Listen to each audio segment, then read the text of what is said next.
നമ്മുടെ നാട്ടിലെ ഇതുവരെ വരുന്ന രീതികളോട്, ഇതുവരെയുള്ള വഴക്കങ്ങളോട് ഒരു തരത്തിലും വില കൽപ്പിക്കാതെ എന്തും ചെയ്യും എന്നുള്ള തീരുമാനത്തിൽ ഉറച്ചു നിൽക്കുന്ന ഒരു സർക്കാരിൽ നിന്ന് ഇതിലപ്പുറം പ്രതീക്ഷിക്കണം. ഇതിനിടയിൽ ഇല്ലാതായി പോകുന്നത് നമ്മുടെ പാർലമെൻ്ററി സംവിധാനത്തിൻ്റെ, നമ്മുടെ ഭരണഘടനാ രീതിയുടെ നല്ല വഴക്കങ്ങളാണ്.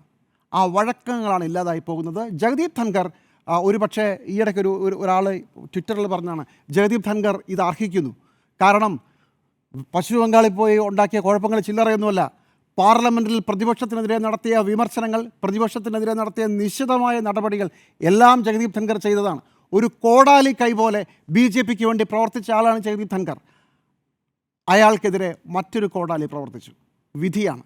പക്ഷേ ജഗദീപ് ധൻഖർ എന്ന് പറയുന്നത് ഇന്ത്യയുടെ ഉപരാഷ്ട്രപതി ആയതുകൊണ്ട് ഞാൻ വേദനിക്കുന്നു. കാരണം അങ്ങനെയല്ല ഒരു ഉപരാഷ്ട്രപതി ഇന്ത്യയുടെ പരമോന്നതമായ ജനസഭയിൽ നിന്ന് ഇറങ്ങിപ്പോകേണ്ടത്. ഇങ്ങനെയല്ല ഒരു ഉപരാഷ്ട്രപതിയെ ഇറക്കി വിടേണ്ടത്. കാലം ഇതിന് കണക്ക് ചോദിക്കും എന്നാണ് ഞാൻ വിചാരിക്കുന്നത്.